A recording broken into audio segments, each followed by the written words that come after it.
बिस्मिल्लाहिर्रहमानिर्रहीम। अस्सलाम वालेकुम नाज़रीन, मैं हूं आपका होस्ट अहमद फवाद। आज तारीख है 12 दिसंबर और दिन है जुम्मे का। 3 खबरें आज की व्लॉग में आपके साथ शेयर करूंगा जी।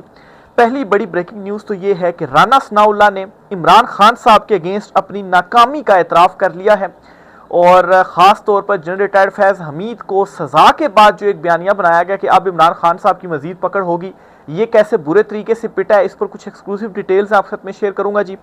दूसरी बड़ी ब्रेकिंग न्यूज़ ये है कि 2 दिन से जो जनरल रिटायर्ड फैज़ हमीद के हवाले से खबरें चल रही हैं या इमरान खान साहब की मुंतकली को लेकर अडयाला जेल से खबरें चल रही हैं, इन 2 खबरों के दरमियान एक ऐसी खबर भी सामने आई है जो कि बड़ी इग्नोर हुई है। और ये खबर है जी इमरान खान साहब की बहनों की दिलेरी और उनकी बहादुरी के हवाले से कि वो भी इमरान खान साहब की तरह डट गई हैं और उन्होंने भी नथ डालकर जो है वो इस निज़ाम को रख दिया। इस पर भी कुछ एक्सक्लूसिव डिटेल्स हैं, वो भी आज के व्लॉग में आपके साथ में शेयर करूंगा जी। और आपको आखिर में ये भी बताऊंगा कि जनरल रिटायर्ड फैज़ हमीद को सज़ा के बाद जो है ये जो सज़ा है ना ये उल्टी पड़ गई है, क्योंकि अब जो शिकंजा है ना ये साबिक army chief general retired Bajwa जो हैं उनके गिर्द भी शायद कसा जाए, क्योंकि मुतालबा अब ये भी आ रहा है कि भाई जनरल रिटायर्ड फैज़ हमीद के अगेंस्ट तो कर दी गई है, अब जनरल रिटायर्ड बाजवा जो है उनके अगेंस्ट भी की जाए और कुछ जो जजेस हैं जिनमें साबिक चीफ जस्टिस भी शामिल है उनके अगेंस्ट भी जो कार्रवाई है वो की जाए। इस पर भी कुछ एक्सक्लूसिव डिटेल्स हैं, वो भी आज के व्लॉग में आपके साथ में शेयर करूंगा। सबसे पहली जो खबर आपके साथ शेयर करनी है जी वो ये है कि राना सनाउल्लाह ने क्या एतराफ़ किया है इमरान खान साहब के अगेंस्ट अपनी नाकामी का। एक इंपॉर्टेंट स्टेटमेंट है जी राना सनाउल्लाह की जानिब से सामने आई है और उसमें वो क्या कहते हैं ये सबसे पहले मैं आपको सुनाता हूं जी।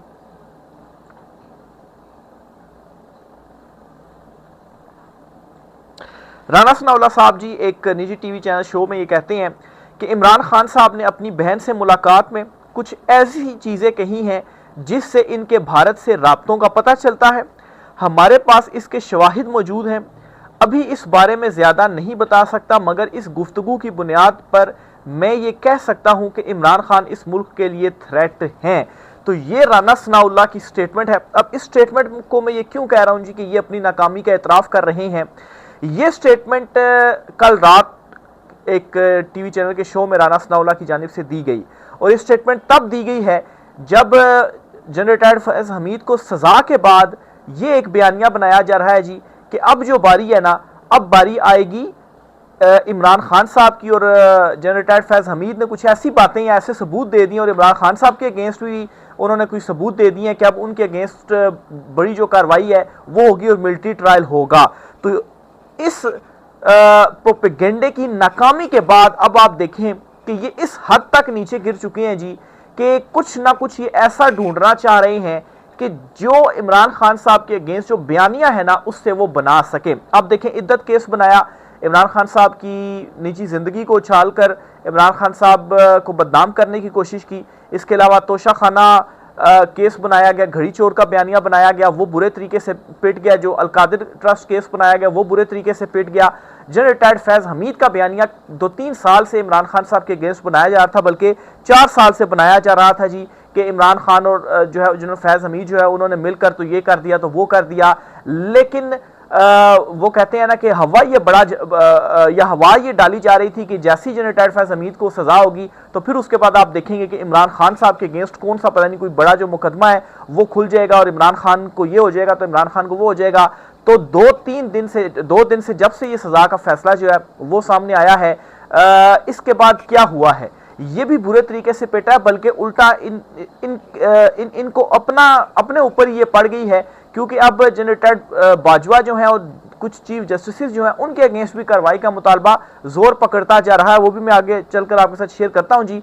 लेकिन अब इनको मतलब है कि और कुछ मिल नहीं रहा, तो अब ये चाहते हैं जी कि इमरान खान के अगेंस्ट जो है वो भारत के हवाले से कोई जो हम एक बयानिया है वो घड़ सकें और वो इमरान खान साहब के अगेंस्ट बना सकें। और इस पर इन्होंने क्या पकड़ा जी कि इमरान खान और उनकी बहनें जो मुलाकात करती हैं, इमरान खान साहब ने कुछ ऐसी बातें कही हैं कि जो इशारतन हमें इस तरह से वो होता है जी कि इमरान खान के उनके साथ कोई गठजोड़ है या उनको वो पैगाम रसानियाँ करते हैं। पिछले दिनों इमरान खान साहब की जो बहन है उनका इंडियन टीवी चैनल के ऊपर जो एक इंटरव्यू था उसको पकड़ के बैठ गए थे कि इन्होंने इंटरव्यू दे दिया तो इसलिए ये गद्दार जो है वो हो गए। तो इससे पहले नवाज शरीफ मरियम नवाज अपने घर में भारतीय सहाफ़ियों को बुलाकर उनको जो इंटरव्यू दिया करते थे, या वो डॉन लीक्स जो है वो सारे भूल गए हैं, या इससे पहले जो मुशर्रफ के साथ जो है वो क्या कर चुके हैं नवाज शरीफ, तो ये सारी चीज़ें आप भूल चुके हैं। उसके मुकाबले में तो इमरान खान साहब ने क्या किया? इमरान खान साहब ने तो कोई ऐसा जो काम है वो नहीं किया।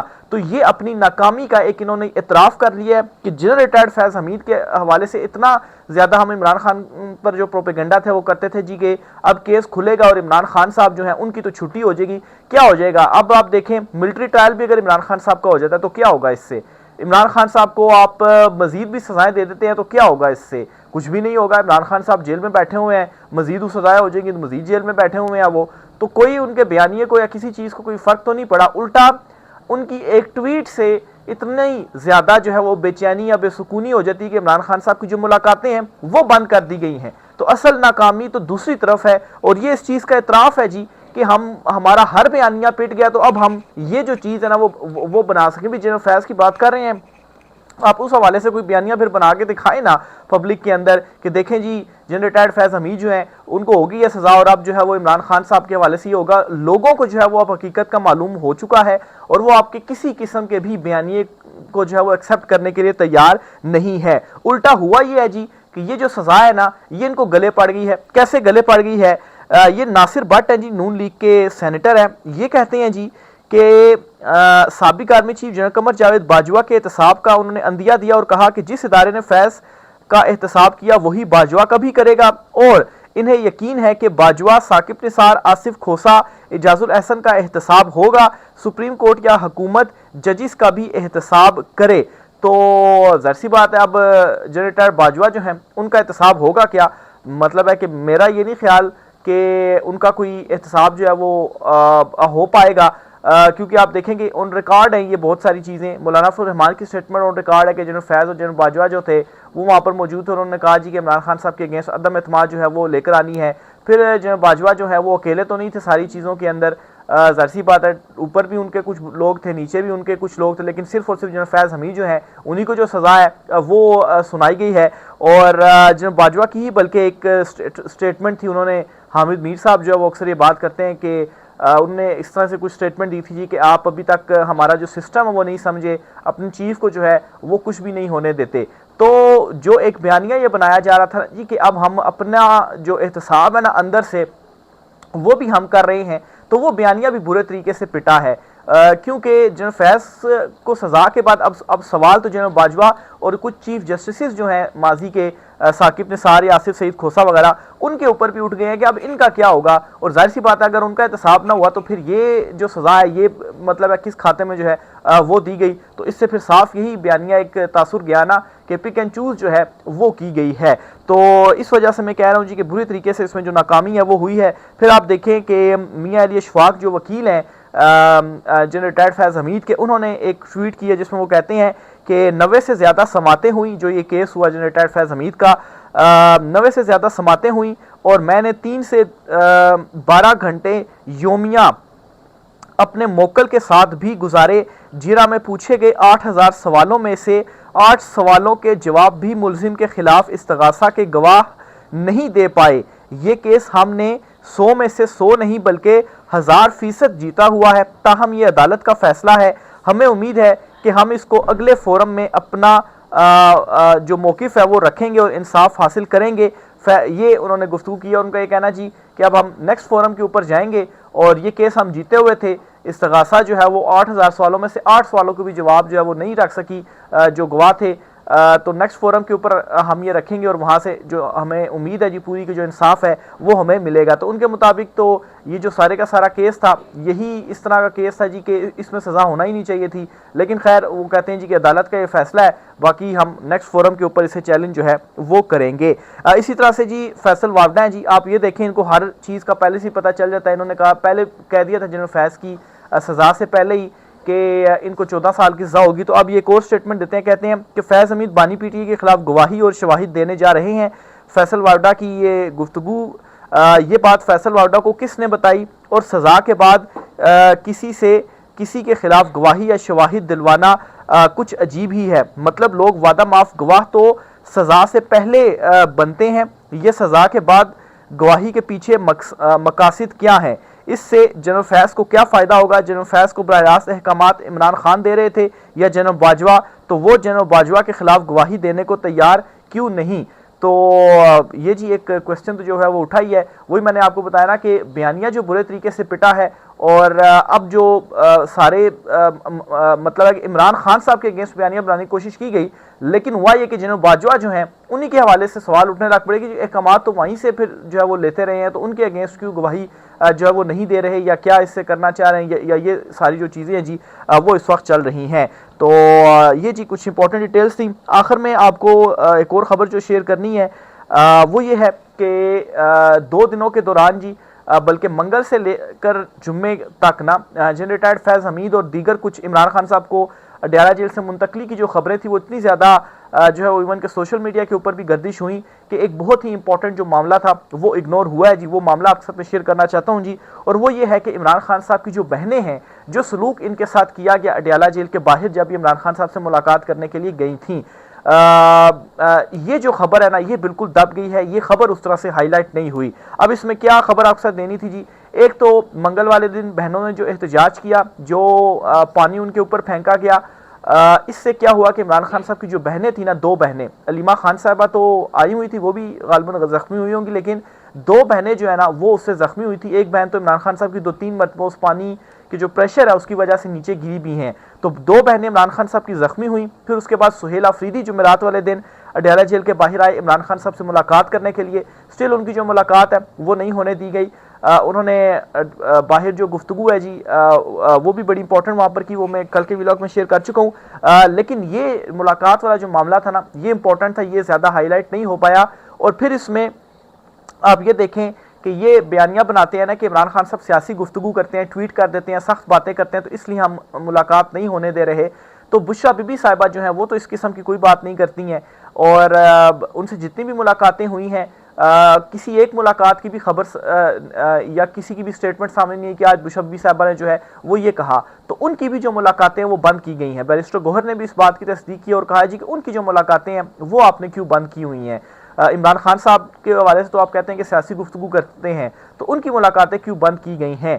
तो मकसद असल पीछे समझ फिर यही आता है जी मुलाकातें बंद करने का कि इमरान खान साहब को दबाना है, इमरान खान साहब के ऊपर सख्तियां बढ़ाकर या बुशरा बीबी साहिबा के ऊपर सख्तियां बढ़ाकर ये कैद तन्हाई में रखकर उन्हें तोड़ने की कोशिश है कि किसी तरीके से इमरान खान साहब जो है वो हमारे साथ जो डील है वो कर लें। लेकिन एब्सोल्युटली नॉट। इमरान खान साहब की जानिब से जो कहा गया उसके ऊपर इमरान खान साहब डटे हुए हैं। और इमरान खान साहब की जो बहादुर बहनें हैं जी, वो जुमेरात वाले दिन भी अलीमा खान साहिबा अडयाला जेल के बाहर पहुंची थी और उन्होंने ये स्टेटमेंट दी है कि हम नेक्स्ट जो मंगल होगा, मुलाकात का जो दिन होगा, उस मंगल को दोबारा से आएंगे, और बेशक हम जख्मी हैं लेकिन उसके बावजूद भी हम आएंगे इमरान खान साहब से मुलाकात करने के लिए।